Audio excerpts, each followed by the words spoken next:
मित्र आणि मैत्रिणींनो, आजच्या व्हिडिओचा विषय तुम्हाला साधा वाटेल, पण मला ही माहिती तुम्हाला देणं जरा महत्त्वाचं वाटलं. त्याआधी स्वागत आहे तुमचं माझ्या डिवाइन वास्तू टिप्स या यूट्यूब चॅनलमध्ये.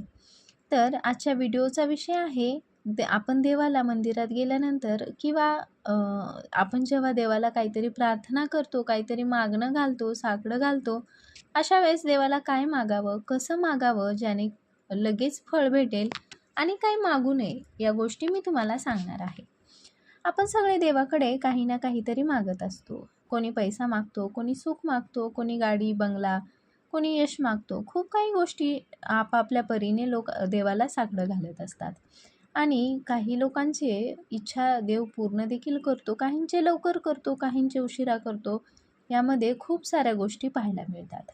पण तुम्ही कधी असा विचार केलाय का, की काही लोकांची इच्छा लगेच पूर्ण होते आणि काही लोक आयुष्यभर मागतच राहतात?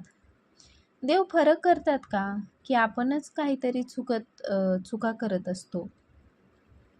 आज आपण जाणून घेणार आहोत देवाकडे नेमकं काय मागावं, की ज्यामुळे तुमचं आयुष्य किंवा आपलं आयुष्य खरोखर बदलायला लागेल आणि देव आपल्यावर खरोखरच कृपा करतील, आपलं ऐकतील.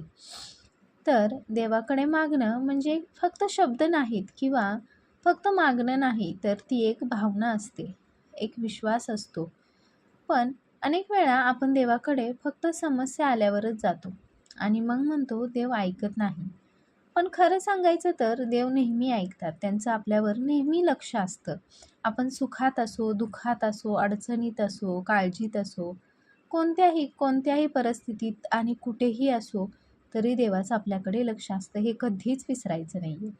फक्त आपण योग्य पद्धतीनं गोष्टी करत नाही, एवढंच. आपण काय मागतो देवाला हे महत्त्वाचं आहे, पण त्याच्यापेक्षाही आपण देवाकडे काय मागू नये हे देखील तितकंच महत्त्वाचं असतं. तर आता कोणत्या गोष्टी देवाला कधीच मागू नयेत किंवा त्याचं साकडं घालू नये. खूप लोकांना सवय असते किंवा खूप लोक अशी करतात, की मला असं पैसे भेटू देत, मला अशी लॉटरी लागू देत, असं पैशाविषयी खूप लोक देवाला साकडं घालतात. तर ही गोष्ट कधीच करायची नाही. अनेक लोक म्हणतात, देवा मला खूप पैसा दे, गाडी दे, बंगला दे, इत्यादी असेल. पण त्यांनी कधी विचार केलाय का, मी त्या पैशासाठी तयार आहे का? मेहनत नाही, डिसिप्लिन नाही, पण एक्सेप्टेशन खूप आहेत, खूप मोठे आहेत. देव कधीच फक्त लालच पूर्ण करत नाहीत. कारण जर चुकीच्या माणसाला पैसा मिळाला, तर तो त्याचं आयुष्य खराब करू शकतो आणि त्याच्यासोबत इतरांचं देखील करतो. म्हणून देव आधी तुम्हाला तयार करतात आणि मग देतात. त्यानंतर दुसरी गोष्ट म्हणजे दुसऱ्याचं वाईट करणं किंवा दुसऱ्याचं वाईट व्हावं, दुसऱ्याचं वाईट मागणं, हे देखील कधीच देवाला मागू नये. त्याचं नुकसान होऊ दे किंवा तो खाली पडू दे किंवा तो मागे खेचू दे, प्रगती थांबू दे. एखाद्याचं बऱ्याच लोकांमध्ये पाहायला मिळतं, एखाद्याचं चांगलं झालं की लोकांना ते पाहवत नाही आहे. मग त्यानंतर खूप काही गोष्टी केल्या जातात, वेगवेगळ्या अनैतिक मार्गातून असेल, अंधश्रद्धेतून असतील, खूप काही गोष्टी लोक करताना आपल्याला पाहायला मिळतात. तर या गोष्टी आपण कधीच करू नयेत, अशी प्रार्थना काही लोक करतात. पण लक्षात ठेवा, देव कधीच कोणाचं वाईट करत नाहीत. आपण कितीही सांगू देत, आपण कितीही कोणत्याही गोष्टी, कोणत्याही उपाय जरी केले एखाद्याचं वाईट व्हावं, तर ते कधीच तसं होत नाही. उलट अशी निगेटिव्ह एनर्जी परत आपल्याकडेच येत असते. समजा आपण जर एखाद्याचं वाईट व्हावं म्हणून काही उपाय करत असू, तर ती एनर्जी उलट आपल्याकडेच येत असते. म्हणून आयुष्यात जास्त अडचणी वाढतात. त्यासाठी अशा गोष्टी कधीच करू नयेत. त्यानंतर लगेच रिझल्ट मिळावा किंवा पटकन एखाद्या गोष्टीचं फायनल पाहायला भेटावं, रिझल्ट मिळावा, अशी घाई कधीच करू नये. देवाला आज मागितलं आणि उद्या मिळालं, असं कधीच करू नये. पण देवाचा टायमिंग वेगळा असतो. आता तुम्ही पाहिलं असेल, मी आज मागितलं आणि उद्या मला लगेच मिळालं, असं कधीच होत नाही.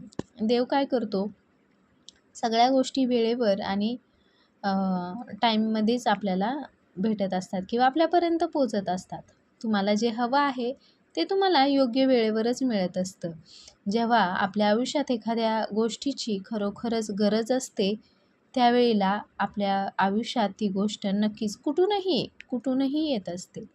घाई केली तर निराशा येते, पण पेशन्स ठेवलं तर फळ मात्र मोठं मिळतं. त्यानंतर आपण देवाला काय मागावं हे पाहूयात. आपण काय मागू नये हे पाहिलं.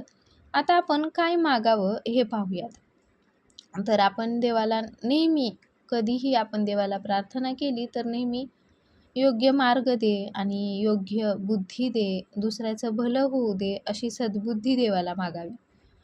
यामध्ये आपण काय म्हणायचं, हे देवा, मला योग्य निर्णय घेण्याची बुद्धी दे. कारण आयुष्यात सर्वात मोठी गोष्ट पैसा नाही, तर ते काय, योग्य निर्णय आहे. एक चुकीचा निर्णय सगळं काही बिघडवू शकतो आणि एक योग्य निर्णय आयुष्य बदलू शकतो. म्हणून देवाकडे मार्ग मागा, बाकी सगळं आपोआप येईल. त्यामुळे योग्य निर्णय घेण्याची सद्बुद्धी आम्हाला दे देवा, हे मागणं आपण मागायचं. त्यानंतर संकटावर मात करण्याची ताकद दे. आपल्यावर संकट आली की आपण देवाकडे जातो आणि संकट दूर कर, असं आपण देवाला मागत असतो. तर याच्याऐवजी आपण काय म्हणायचं, की कितीही संकट येऊ देत, काय म्हणणार आहात आपण, कितीही संकट येऊ देत देवा, मला त्या संकटावर मात करायची ताकद दे. मला या गोष्टींना सहन करायची, या गोष्टींना मात करून पुढं जायची माझ्याकडे ताकद दे. मला सहनशीलता दे, आपण असं मागायचं आहे. मला समस्या दूर कर असं म्हणण्यापेक्षा मला त्या समस्येला सामोरं जाण्याची ताकद दे, असं म्हणायचं. कारण देव समस्या काढून टाकत नाहीत, ते तुम्हाला मजबूत बनवतात. आणि एकदा तुम्ही मजबूत झालात तर कोणतीही समस्या मोठी वाटत नाही. त्यानंतर शांत मन आणि समाधान हे नेहमीच देवाला मागायचं असतं. माझं मन शांत ठेव, काय म्हणणार आहात आपण, हे देवा, माझं मन सगळ्या परिस्थितीमध्ये, सगळ्या वेळेमध्ये, वाईट वेळ असो, चांगली वेळ असो, अडचणीची वेळ असो किंवा अति आनंदाची वेळ असो, हे देवा, माझं मन सगळ्या परिस्थितीमध्ये शांत ठेव. कारण मन शांत असेल तर मार्ग, डिसिजन योग्य होतात. आयुष्यात खूप काही गोष्टी येऊन जातात. खूप काही वेळ अशी येते ज्यामध्ये आपल्याला नात्यांची असेल किंवा भावनांची असेल, क्लिअरिटी येत राहते. त्यामुळे आपण जिथे क्लिअरिटी आहे, जिथे आपण क्लिअर आहे, तिथे नक्की यश मिळत असतं. यासाठी देवाकडे आपण शांत मन आणि समाधान मागायचं असतं. त्यानंतर योग्य संधी आणि योग्य वेळेची वाट पाहणं गरजेचं असतं. यामध्ये आपण देवाला असं म्हणू शकतो, की मला योग्य संधी दे. देव तुम्हाला थेट पैसा देत नाही, पण संधी मात्र देत असतात आणि त्या संधीमध्येच तुमचं आयुष्य, तुमचं यश लपलेलं असतं. प्रत्येक चांगल्या संधीमध्ये आपलं यश लपलेलं असतं. अनेक वेळा आपण संधी ओळखत नाही आणि मग म्हणतो देव काहीच देत नाही. त्यामुळे योग्य संधी आली की आपले प्रयत्न करणं हे सोडायचं नाही. आपली मेहनत ही नेहमी चालू ठेवायची. त्यानंतर चांगले कर्म करण्याची प्रेरणा देवाकडे मागायची. मला चांगलं काम करण्याची इच्छा दे. कोणतीही संकट येऊ दे, कोणतीही वेळ येऊ दे, प्रत्येक अडचणीत, प्रत्येक परिस्थितीत माझ्या हातून किंवा माझ्याकडून चांगले कर्म घडू देत. जेव्हा माझ्याकडं खूप पैसा येईल किंवा संपत्ती येईल, तेव्हा मला त्या संपत्तीचा किंवा त्या पैशाचा गर्व येऊ देऊ नको देवा, किंवा माझ्याकडून त्याचा अपव्यय व्हायला नको, किंवा माझ्याकडून तो पैसा, संपत्ती चुकीच्या मार्गाला जाऊ देऊ नको, असं आपण मागणार आहे. त्याचबरोबर असं आपण म्हणू शकतो, की जेव्हा माझ्याकडे पैशाचा प्रॉब्लेम असेल किंवा अडचणी असतील, अपयश असेल आणि निराशा असेल, गरिबीसारखी परिस्थिती असेल, अशा वेळेस देखील मला किंवा माझ्या हातून चांगलेच कर्म घडू देत. अशा वेळेस माझ्याकडून असेल किंवा माझ्या हातून चांगले कर्म घडू देत, असं आपण देवाला मागायचं आहे. कारण काय होतं, जेव्हा गरिबी असते तेव्हा माणसाला नक्कीच वाईट विचार मनात येतात आणि जेव्हा श्रीमंती असते, चांगले पैसे आपल्या हातात असतात, तेव्हा देखील आपल्याला वाईट बुद्धी सुचत असते. त्यामुळे प्रत्येक परिस्थितीमध्ये आपल्याला आपल्या हातून चांगले कर्म घडावेत, सद्बुद्धी यावी, हे देवाकडे आपण नेहमी मागायचं असतं. कारण आयुष्याचा एक नियम आहे, जसं कर्म तसं फळ.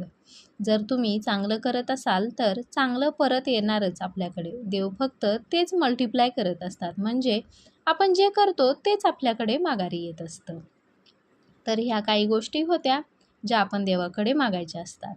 नक्कीच ह्या गोष्टी साध्या आहेत, तरी पण मी तुम्हाला सांगायचं कारण म्हणजे नक्कीच हा विषय साधा आहे, तरी देखील मला वाटलं की हा विषय नक्कीच तुमच्यापर्यंत पोहोचवावा किंवा नक्कीच व्हिडिओच्या माध्यमातून या विषयावर बोलावं. देवाकडे वस्तू मागू नका, त्या वस्तू मिळवण्याची ताकद मागा. कारण एकदा ताकद मिळाली की कोणतीही गोष्ट किंवा कोणतीही वस्तू आपल्यापासून दूर राहत नाही. धन्यवाद.